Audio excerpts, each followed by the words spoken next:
katapusan ng ating programa, ating pong pakinggan ang opening remarks ni Honorable Emilio Benesissimo, ang punong barangay ng Barangay Balay-Tingan, Nasugbu, Batangas.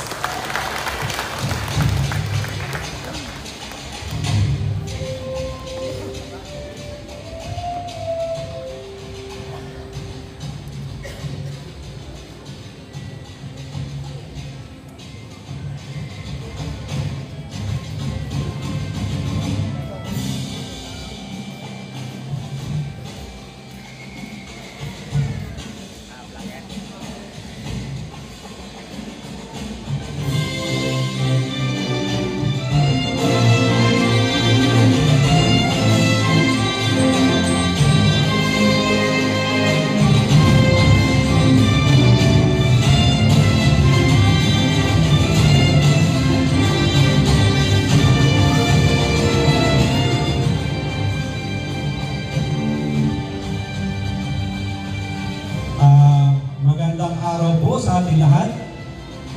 Sa ating pong mga ginagalang na panauhin, mula po sa ating GID, si Sir Ken, Padre, gandang umaga po at sa inyong mga kasama, Sir. Sa ating pong principal ng ating pong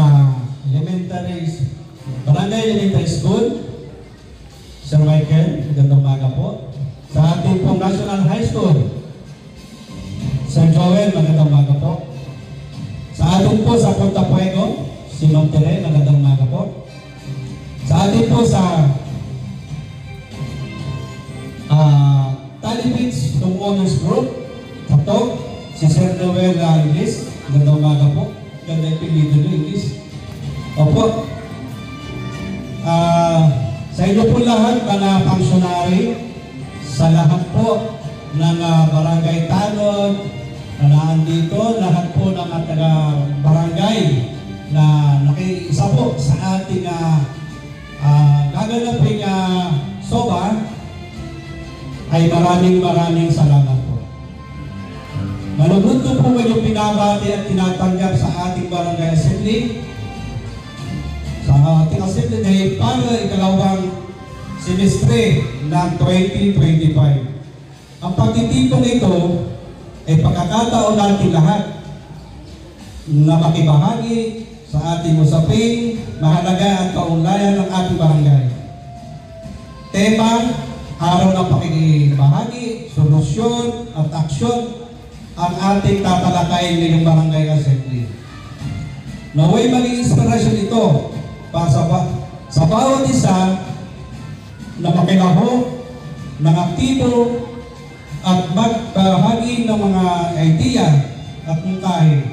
Ang inyong boses ay mahalaga sa pagbuo ng mga solusyon at konkretong aksyon tungo sa mas maayos at mas maunlad na komunidad.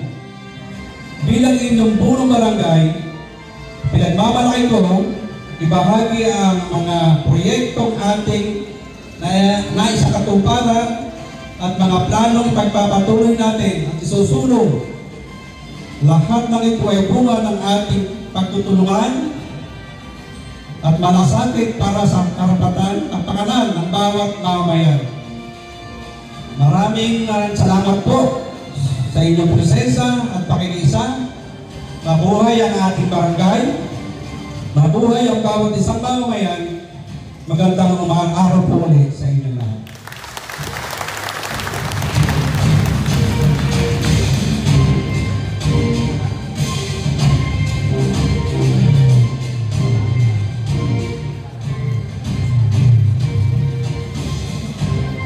Maraming pong salamat. Ngayon naman ay ating pong pakinggan ang mensahe mula kay Mr. Kermit G. Fadri, MLGOO ng Nasugbu. Palakpakan po natin.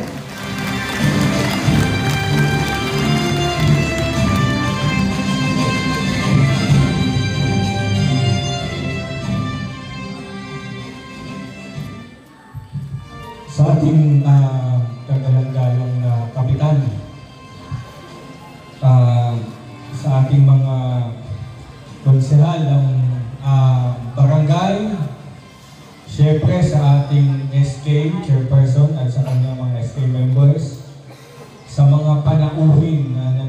sa stage sa ating pong lahat, mga residente ng Barangay Balaytigi, mga mamamayan ng Barangay Balaytigi, mga pangsunaris, magandang umaga po sa ating lahat.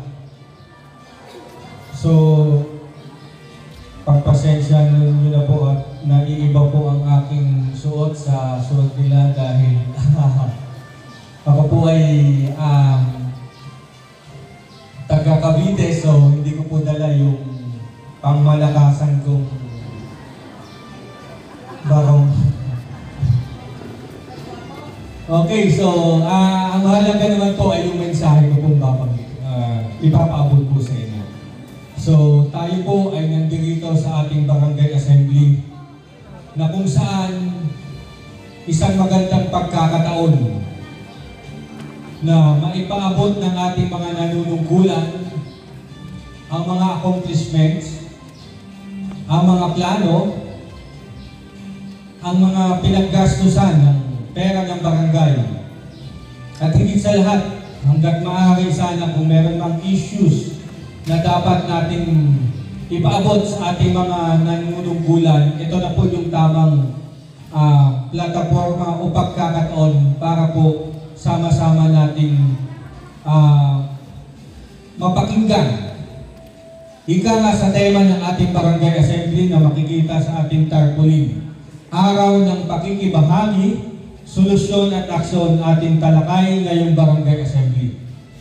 So, gusto kong bigyang diin ang salitang solusyon. Solusyon po sa mga issues na hinaharap ng ating barangay. Pero po ito ay hindi makakamit kung hindi po sama-sama ang ating aksyon. Ibig sabihin lamang po, ang inyong pakikibahagi ay dapat ay laging nandyan, pagbibigay ng pakikibahagi sa ating mga namumuno sa barangay. Naniniwala po kami, naniniwala po ako mismo, sana ay kayo din ay maniwala sa aking sasabihin. Walang ibang magmamalasakit sa ating barangay, walang ibang magmamalasakit sa Barangay Balaytigi, kundi kayo po mismo mga taga-Barangay Balaytigi. Tama po ba? Yun po dapat ang ating laging isipin, na tayo ay makibahagi sa mga programa ng ating barangay. Ang barangay naman ho ay hindi naman ho yan maglalagay ng mga programa na hindi para sa ikabubuti ng lahat. Isa pa po gusto kong bigyang diin, sana po ay hindi lamang ngayon ang ating pakikibahagi sa ating barangay. Sa mga activities pa ng barangay, sa mga susunod pang mga activities ng barangay, nawa po ay nandyan pa rin kayo na nakikiisa para po sa ikauunlad, ikagaganda ng Barangay Balaytigi. Nais ko pong bigyang papuri na ang barangay assembly pala ay pwedeng ganito kaganda. Palampakan naman po natin ang Barangay Balaytigi. Ganito pala dapat, no? So, sana ay kayo ang nauna para at least na tularan ng ibang barangay na ma-pressure din sila na ganito ang barangay assembly. So,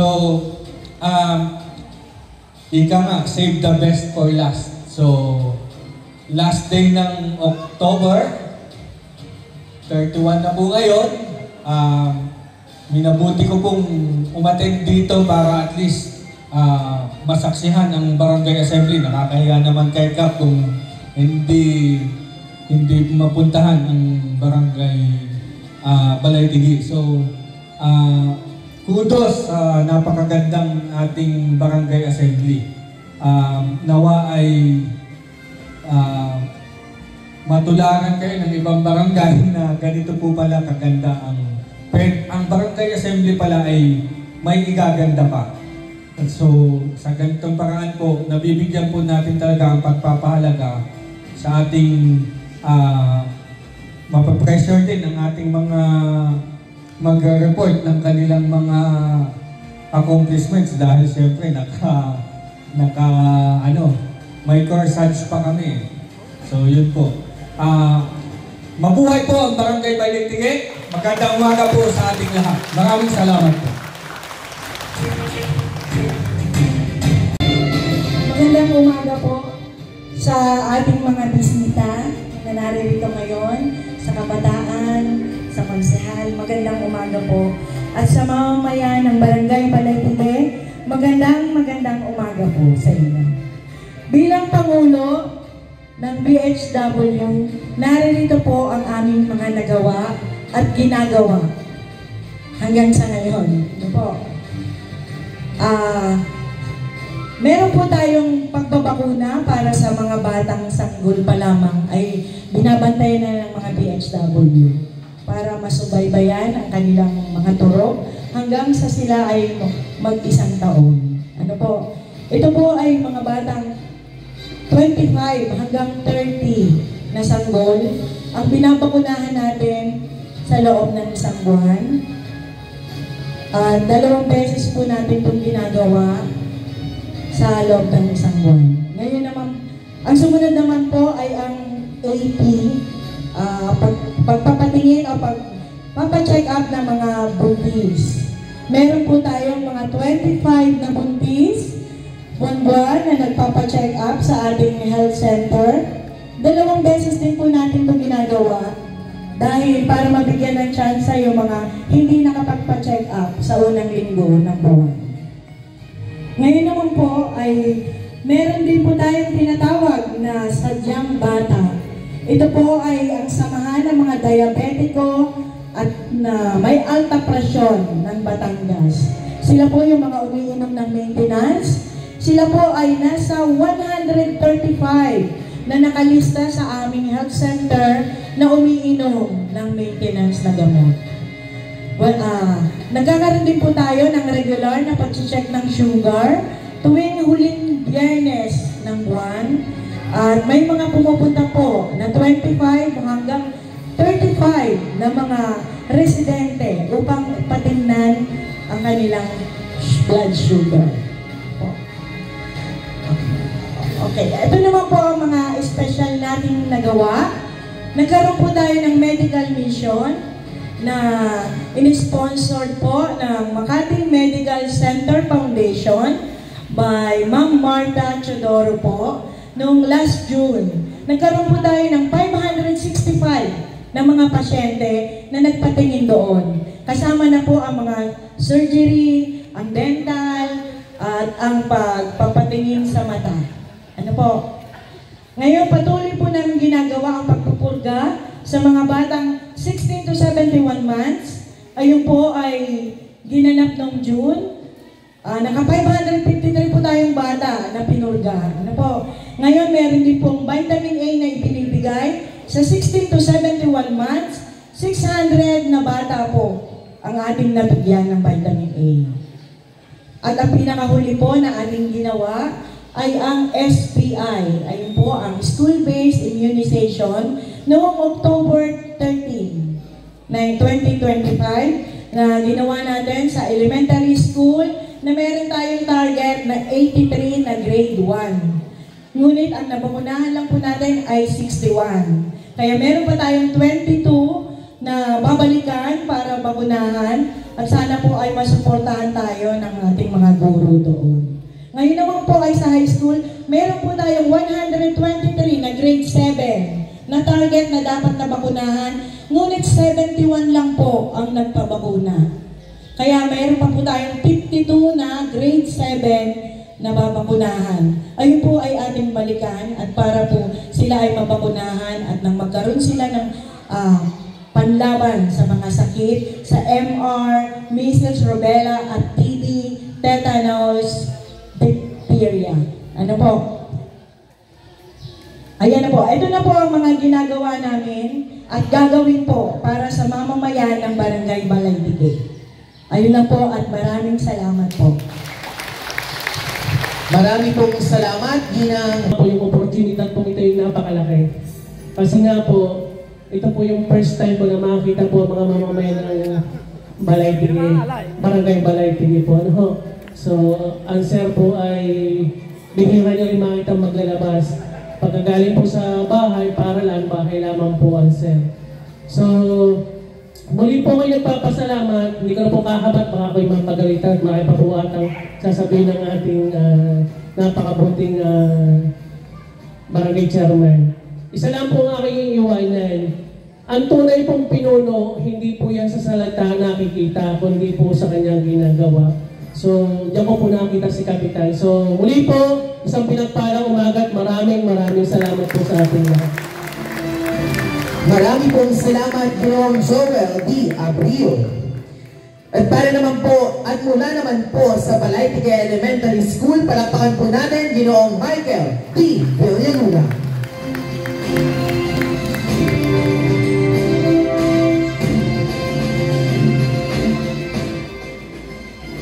Magandang umaga sa lahat. Una ang pagbati ko sa mga taong aming pinaglilingkuran, mga taong nasa ibaba ng entablado. Maraming salamat sa pakikiisa nyo sa napakahalagang okasyong ito. Ito yung State of Barangay Address. Ito yung dapat pagtuunan natin ng pansin. Bakit? Kasi dito sasabihin yung mga issues ng barangay, yung mga development ng barangay, yung masasaya, yung mga tagumpay. Hindi naman po pwedeng lahat ay tagumpay. Maaaring meron ding mga kabiguan. Mahalagang malaman ng bawat mamamayan ng barangay na ito. Ang pagbati ko sa ating pamunuan, sir, magandang umaga sa lahat po ng narito. Salamat po sa pag-imbita sa amin dito. Dahil nung nakita ko po yung invitasyon, excited ako. Sabi ko, gaano kaya kagaganda ang tao ng Barangay Balaytige. Napatunayan namin ni Sir Joel, magaganda nga pala talaga. Talaga naman. Madalas niyo po akong nakikitang nagsasalita kapag iniimbitahan ko kayo sa aming eskwelahan. Yun po ay teritoryo ko. Iba pala pag nasa labas ng teritoryo, kinakabahan ka rin. Okay? Pero maraming salamat, sabi ng aking mga guro, kasamang guro ngayon, na andun po sila, ay palakpakan po natin, yung mga guro namin. Yan po. Okay. Sabi nila, aaten po ba tayo? Tamang dapat umaten tayo. Kasi bilang nangunguna sa paaralang elementarya, na nagbibigay ng pangunahing kaalaman sa mga bata natin, na sa mga susunod na panahon ay papalit kina kapitan, papalit sa ating lahat, dapat makita natin yung basihan natin kung paano pa natin iaayos ang ating paaralan. Nakikinig kaming mabuti. Ang ganda ng sinabi nung pangalawang nagsalita. Kilala niyo po ba yun? Yung taga Cavite. Hindi siya nakabarong pero magandang lalaki. Kilala niyo yun? Ang sabi niya, narinig niyo yung sinabi ni Mr. Padre, tama po sir? Walang ibang tutulong sa taga-Balaytige, kundi taga-Balaytige. Pero isasama na natin doon na yung mga challenges at issue na binanggit, ang gandang pag-usapan nun. No, magandang pag-usapan yun kasi hindi naman pag-uusapan ng issue kung walang nakahanda ang ating pamunuang barangay na solusyon. Babantayan natin yun.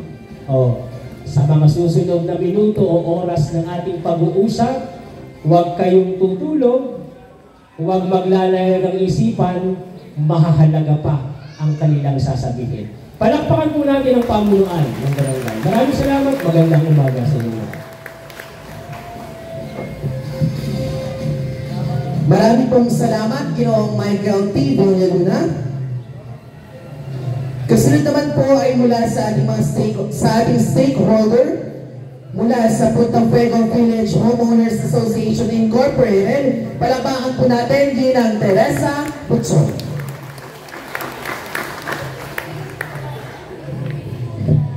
Binibini, rather.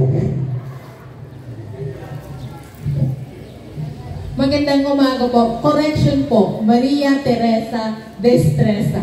So, magandang umaga po sa ating lahat. Kamusta po kayo? Mabuti naman po. Magandang umaga po sa pamunuan ng Balay-Tigil. Ang pangunguna ni Kapitan Emmy Felicissimo, kay Sir Joel Abreu, sa ating DILG, Sir Kermit Padri, Sir Michael Villaluna, and kay Sir Noel. No, hindi ko maintindihan sa Indonesian. Sorry po. So si Sir po, nice to meet po sa amin na makasama si Sir Noel. So, sabi ni Sir Padri, maging parte daw po tayo ng solusyon ayon doon sa ating araw ng pagbabahagi, solusyon at aksyon ating talakayin. Ako po ay hindi lehitimong taga-Balay-Tigil, pero ito po ang itinuturing kong aking pangalawang tahanan sa 13 kong pagtigil sa Punta Fuego Village Foundation.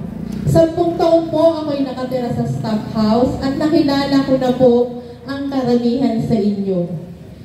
Ang Punta Fuego Foundation po ay itinayo 2001. So, malaki-laki na po ang naitakbo namin bilang inyong kaagapay sa pagsuporta sa ating barangay. Ilang kapitan na po ang pinagdaanan ko? 4. So kami po ay nananatiling nakasuporta sa kung sino man ang pamunuan. Ang amin pong mga programa ay nakalaan para sa mga residente ng Balay-Tigil. Ikukwento ko na po sa inyo ng medyo may kahabaan. Sa kasalukuyan po, school year 2025 to 2026, ang Punta Fuego Foundation ay may mayroong 138 elementary scholars, 95 high school, junior and senior high school scholars, 3 college scholars at 11 dual tech scholars sa Calamba. Ang una po namin requirement sa pag-screen at pagtanggap ng scholars ay dapat residente lang ng Balay-Tigil. Gusto po kasi namin na sa foundation, ang unang makikinabang ay ang barangay kung saan kami naandoon. So, congratulations po dun sa mga nanay, kung nandito man or wala, kasi po sila ay scholar mula kinder hanggang senior high school. Once po na ang grade nila, pagdating ng grade 12 ay 90 and above, hinahanapan po namin ng scholar para sa college. So, marami na po kaming napagtapos, marami nang nagbalik sa amin. So, sana po ay patuloy pa namin kayong makasama. So, sa health and nutrition po, kami po ay nakaagapay. Meron po kaming quarterly mobile blood donation na kung saan ang nagbe-benefit po ay residente ng Balay-Tigil. Once po na tumawag sa akin si Konsihal, ma'am, kailangan ng sakop po ng ganitong dugo. Isang tawag ko lang sa Red Cross, bibigyan si pasyente ng dugo. So, yun po kasi ang 10% ng nakukuha nating dugo sa Punta Fuego ay nakalaan para sa mga indigent na residente ng ating barangay. At sa Kamalungsuyan, meron na po akong 33 na bigyan simula nung ako ay dumating din sa Balay-Tigil. So, maliit pong halaga kung tutuusin, pero kami po ay nag-aabot ng tulong. Kami po ay nag-a-assist din sa ating mga mangingisda. Kami po ay nag-aalaga din ng ating environment, lalong-lalo na po ang ating karagatan. Tanim na taklobo. Takbobo ba? Ang taklobo po ay giant clumps na binibili pa natin sa Bolinao para lang ilagay sa ating karagatan. Meron din po tayong marine sanctuary na ating pinoprotektahan. Inaalagaan din po natin ang ating mga marine turtles kung saan ako po'y nag-i-invite kung sinong gustong sumamang magpakawala ng maliliit na pawikan once na sila ay mangitlog. Especially po yung mga Sea Scout na mga batang aming tinuturuan para sa mga murang edad nila ay makita nila kung paano protektahan ating kalikasan. So ano pa po, ang mga BNC ay amin po, sa pangunguna din po ni Ate Beth, ang ating pong Barangay Liturgical Committee, kung saan sila po ay naglilingkod sa ating simbahan, ay ating din pong sinusuportahan. Lahat po ng aspeto, basta inapit nyo lang po at kami po ay may magagawa sa aming maliit na pamamaraan, kayo po ay hindi namin tatanggihan. So sa mga nagdaang araw po sa school, si Sir Michael po ay isa sa nag-benefit. Last of September 1, sir, nagbigay po ang Punta Fuego Village Foundation ng 21 TV sa Barangay Elementary School. Ang sukat, 55 inches po. Sabi ni Sir, sabihin ko daw po ang sukat. So sa kasalukuyan din po, tayo po ay mayroong busog handog program na feeding para sa 73 severely wasted na estudyante ng Balay-Tigay Elementary School. At para po sa wasted na 75. So, meron din po kaming reading class sa kanila, as well as sa high school po, may Thursday class kami para sa ating mga batang nasa struggling pa na pagbabasa. So, kami po ay nalulugod na kayo ay aming paglingkuran. So, kung wala po kayo, baka po wala kami. Kasi ang foundation po ay para sa inyo. So, mananatili po kaming nakaagapay, nakasuporta sa inyong lahat. Yun lang po at maraming pong salamat. Maraming salamat po, Ma'am Amy. Bumawi ako, Ma'am. Thank you so much po. At sino naman po ay ating pakinggan ang mensahe na magmumula po sa Tally Beach Homeowners Group Representative, Mr. Noel English. Palakpakan po natin. Again, magandang umaga po sa inyo lahat. Honorable Principal, Sir Michael, Sir Joel, Sir Padre, sa mga sanggunian, counselors, at sa mga SK, magandang umaga po sa inyo lahat. Ako'y linelcome ni Sir Principal kanina. Ako po yung isang baguhan pa lang dito sa inyong barangay. Kaya hindi ko lang paiksiin ko lang ang aking talumpati. Ngunit ang Tally Beach ay I think nagkaroon na ng isang coordination with our health officer or punong head officer na si Ma'am Teresa, no? Maria Teresa, with Ms. Marta Tudoro. Isa po siyang residente ng Tally Beach. Ngunit hindi po dyan na nagtatapos ang aming pagtulong. Ako lang po ay magiging tulay mula Balay-Tigay to Tally Beach with the help of Honorable Felicino, na kung ano mang maitutulong ng isang stakeholder o para sa Balay-Tigay ay aking pong ipupush or sasabihin sa mga aming direktor o sa aming mga communities. Yun lang po. At saka meron na po silang, actually meron na po si Sir Michael, no, na request regarding sa disaster.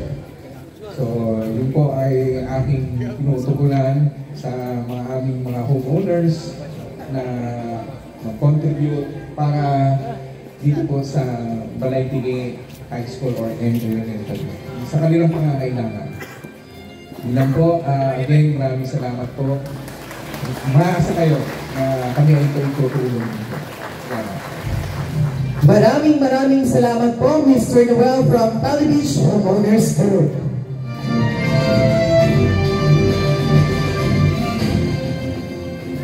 Kasunod naman po ay pag-ulat mula sa departamento ng ating Barangay Police, ating pong tawagan ng ating hepe ng Barangay Tanod, Ginoong Orencio L. Cuadrasal.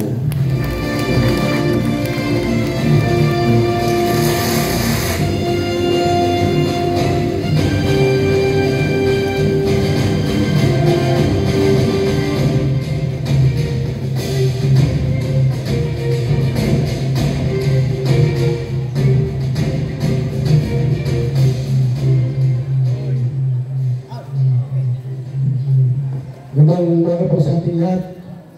Ako po hindi konting sinulat na hindi ko po masauli yung aking mga sasabihin. Kaya pasensya na po kayo. Una sa lahat po ay magandang umaga po sa lahat ng naririto. Sa ating bisita, magandang umaga po. Sa pangunguna ng ating mga taga-DILG, Kapitan Amy Felicissimo, Victor Busihan, hindi ko na po babanggitin isa-isa, pagkakadami. Ang ating Yakyaman, Secretary, at SK, at mga konsyel ng SK, Lupon, BHW, BPSO, mga taga-talibits po, umaga po. Doon po sa kondisyon ng Punta Fuego at sa mga guro ng ating eskwelahan. Ang paghulat po ito ay regarding po sa mga nangyayari sa ating kapaligiran. Una po sa lahat, kami po ng mga kasama kong barangay-tano, ng Balay-Tigay, papasalamat sa tiwala ng Sangguniang Barangay, sa pamumuno ni Kapitan Amy Felicissimo at saka ng mga kasel. Madalwa po nito, kami po bilang mga BPSO o pulis ng barangay ay patuloy po namin pinatutupad ang ginawang batas ng Sangguniang Barangay gaya po ng curfew hours sa ating barangay para sa katahimikan ng ating barangay dahil po ang pagpapatupad nito ay hindi lang po sa mga kabataan pati na rin po sa lahat ng pag-alagala sa kalaliman ng gabi. Ito po ay hindi na iadala namin sa aming barangay hall para pagsabihan ang mga kaparusahan ng aming ginagawa sa lahat ng pasaway. Kaya po, padalwa po, kami po ay naglalagay ng checkpoint sa kanto para maiwasan ng mga kabataan ng kahit sino napapasok sa kalaliman ng gabi. Kahit sino na pumasok sa kalaliman ng gabi ay tinatanong po namin kung ano po kailangan pakay sa aming lugar, sa ating lugar. Para po mapanatili natin ang katahimikan dito sa ating barangay. Dapat po, kami po ay nananawagan sa lahat ng taga rito sa ating naiwasan ng pag-inom ng alak sa tabing kalsada. Dahil ito po ay nakakasama tingnan at yung pagmumotor na nakahubad. Tayo po naman may mga anak na kung pupwede po naman, sa bahay po tayo magsimula para madisiplina natin ang ating mga anak, pagsabihan na po natin. Para po hindi na mahuli ng ating barangay at sasama panloob nyo sa amin. Yan po lang ay pinatupad ng batas ng ating Sangguniang Barangay na pinatutupad ng mga kapulisan dito sa atin. Ang palima po, doon po sa mga tindahan. Ang gusto lang ang paalala po lagi namin ay 3 minuto po natatambay o bibili sa ilang mga restaurant o kakain para maiwasan ang traffic at sapitan ng mga sasakyan, lalo't magdudouble parking. Doon po sa mga owner, kami po ay nakikiusap sa inyo na kayo na po magsalta, kayo na po magsabi. Na sa ganun po, ay matulungan niyo po kami. Kayo po hindi namin naalasan ng hanap buhay.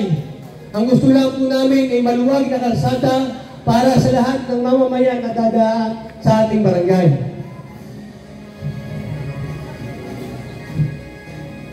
Sa may mga bahay po naman na nagpapaupa na walang paradahan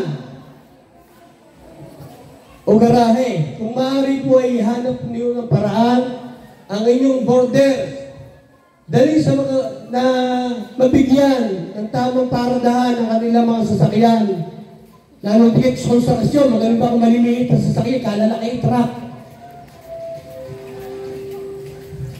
Doon po naman sa may mga konstruktor na taga sa atin na o mga may sasakyan na taga sa dito sa atin, hindi ko na po isa-isahin. Kami po ay nakikiusap ulit na ang kalsada pong ginawang yan ay hindi paradahan, kundi yun po ay daanan. Kung maaari po, tayo maging disiplinado sa ating mga katawan Para sa ganon ay maging maluwag at magkasunod at gumanda ang ating barangay. Hindi yung tayo ng taga rito, tayo pa magpapalit ng ating barangay. Dapat tayo ang nagpapaganda.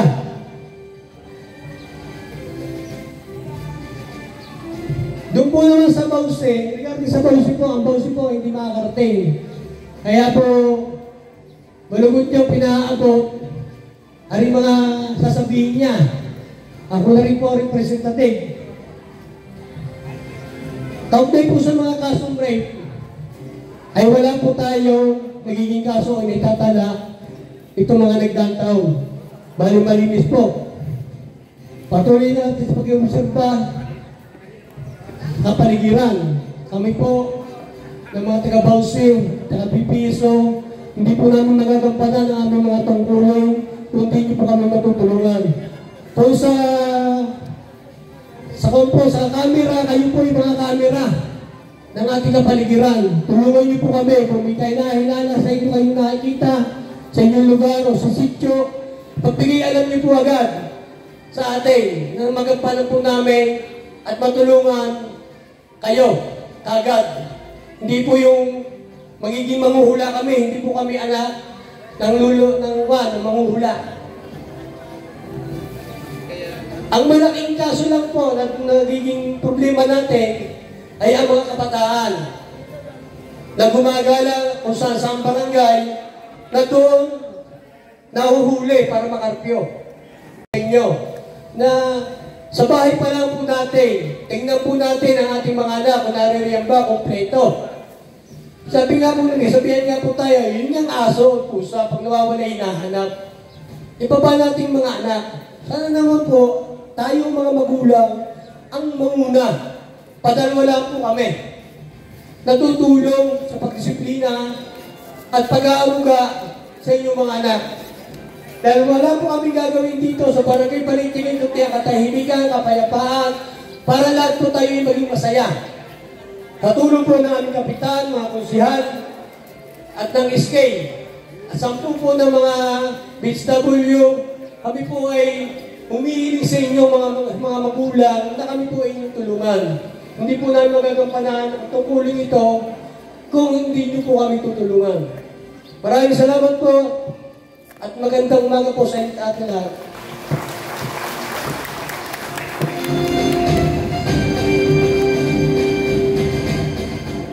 Marami pong salamat, Ginoong Orencio L. Cuadrasal. Kasunod naman po ay ang pag-ulat mula po sa Departamento ng ating Violence Against Women and Children Desk. Tinatawagan po sa unahan, si Ms. Josefina Kaili.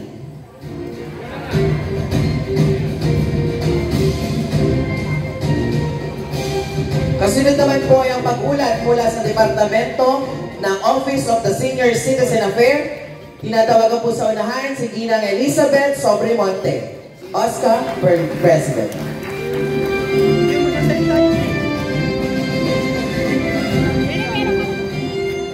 Hindi ako ng aming samahan na senior citizen.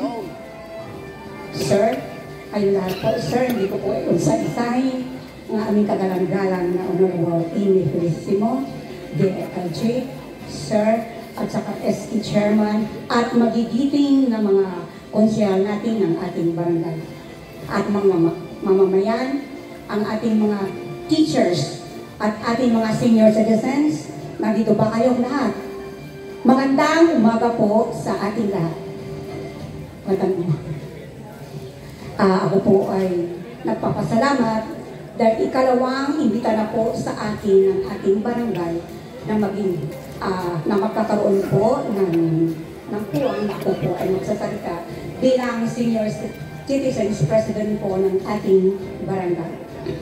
Hindi na po ako magpapahaba ng aking sasabihin. Tayo po ay mayroong 82 seniors president na mayroong 82 na pensioners. We have 320 na members po ng ating senior citizens ng ating barangay. At nagpapasalamat din po ako sa aming OSCA Federation. At maraming salamat din po sa ating kapitan dahil po siya po ang lahat po ng aming hinihiling sa kanya ay siya po ay tumutulong. At kung ano man po ang aming hinihiling, kung kami po ay nangangailangan sa aming senior citizens, siya po ay handang tumulong. At ang aming pong mga officers ng aming senior citizens, sila po ay masisipag at sila po ay tumutulong kung ano po ang aming ginagawa sa aming barangay. Kung kayo po ay may edad na 60, pwede na po kayo magpa-registered po sa akin or sa OSCA office po, sa pavilion, at doon po kayo pupunta. Mag-alalan po kayo ng mga requirements kung mayroong senior voters ID or whatever po na ID, na basta po kayo ay mapagkilanlan. At isa pa po, ang mahalaga po ay ang inyong birth certificate, kung pwede po.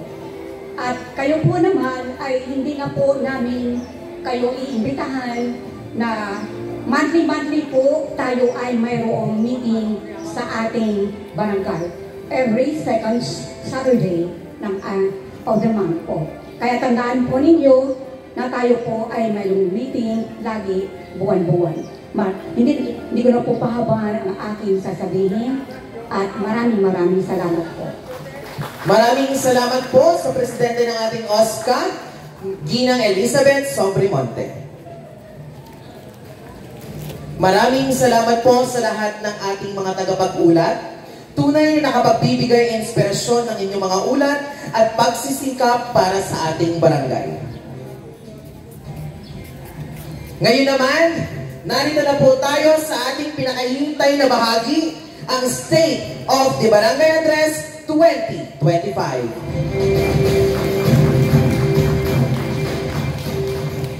Upang simulan ang State of the Barangay Address, una po natin tatawagin at si SK Chairperson, Honorable Jocelyn May Pitero. Palakpakan po natin.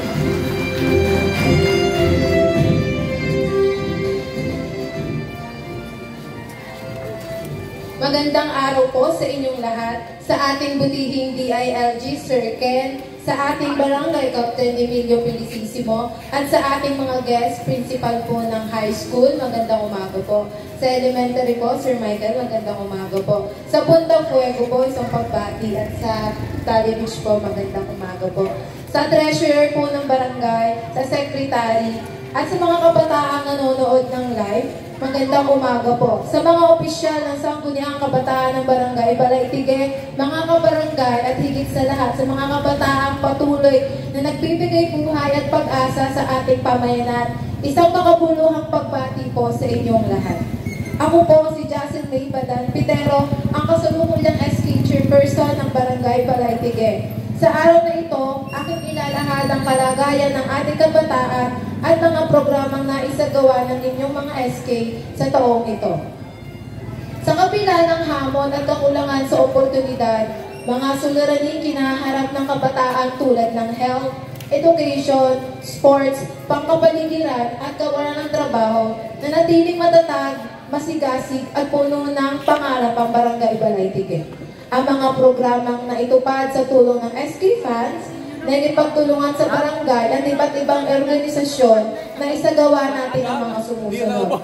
Unang-una po, nagkaroon po tayo ng mga leadership training at youth empowerment seminars and values information. Ako bilang SK Chairman ng Barangay Balay-Tige, ako po ay aktibong nakikilahok sa iba't ibang klase ng seminars mula po sa iba't ibang bahagi ng gobyerno, mula po sa National Youth Commission, Local Youth Development Office, sa PIDEA, sa lab, at sa seminar po ng agriculture. Nagkaroon din po kami ng HIV Health Awareness Campaign kung saan kasama ang Sangguniang Kabataan ng Balay-Tige. Nag-conduct po kami ng isang seminar tungkol sa HIV na may temang hindi lahat ng masarap ay safe. Katulong ang Rural Health Unit at mga kasamahan sa barangay ng mga BHW at kasama din po natin sa programang ito ang mga barangay nating parte ng LGBT. Nangyari po ang isang seminar na ito. Sa Youth Sports Development naman po, pagsasagawa ng mga liga tulad ng basketball, volleyball upang may taguyod ang disiplina at healthy lifestyle. Tayo din po ay nagbigay ng pinansyal na suporta sa mga kabataan ng Balay-Tigue na nangilahok sa district meet. Tayo ay nag-abot ng tulong na kanilang nagamit sa pagpunta sa Munting Indang at pagpunta po sa Nasugbu. Nagbigay tulong suporta din po tayo sa mga student athlete ng Barangay Balay-Tigue. Namigay po tayo ng 35 athlete kits kung saan po ang mga kabataan ito ay nakikinabang sa budget. Meron din po tayo mga environmental projects. Nagkaroon tayo ng clean-up drives, tree planting, at ako po ay umattend ng tree planting sa Mount Talanita kung saan kami po ay nagtanim doon ng mga halaman. Ang Educational Assistance Program naman po natin, nagbigay po tayo ng school supplies sa 100 na mga bata at pabataan ng Balay-Tigue. Na-distribute po natin ito sa senior high school and college students. Patuloy pa din po ang ating pre-printing sa aking opisina. Ito po ay maliit na gestures lamang, pero niniwala po ako malaking tulong ito sa mga kabataan.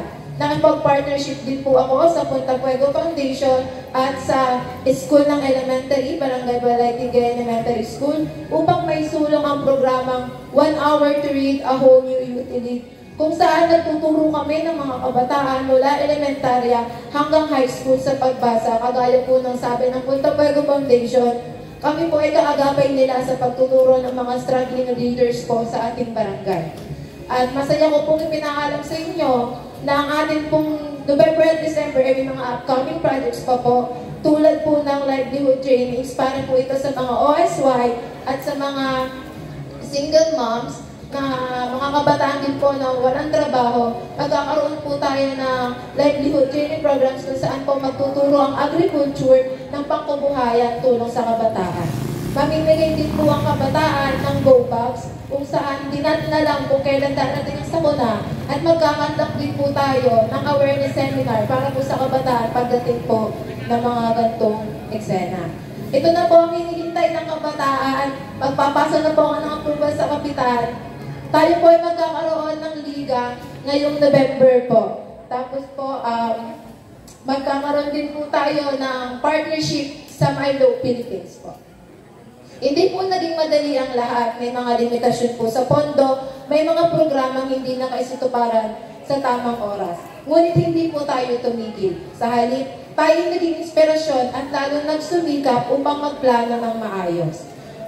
Lubos po ako nagpapasalamat sa ating DILG, sa ating mga konsihal, sa ating mga guests at volunteers, sa mga DHW, sa mga senior citizens, at sa kasamahan kong mga SK officials, at sa lahat ng kabataang patuloy na sumusuporta sa ating mga programa. Ang tagumpay po ng Sangguniang Kabataan ay tagumpay natin lahat.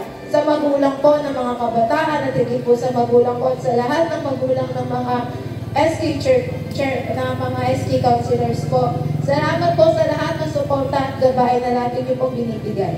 Mga kabarangay, lalo na kayong mga kabataan, hindi lamang tayo ang pag-asa ng bayan, tayo ang kasalukuyan. Tayo ang may boses, tayo ang may lakas. Sama-sama tayo bumuo ng isang barangay na may malasakit, pagkakaisa, at kinabukasang maliwanag. Maraming salamat po. To God be all the glory.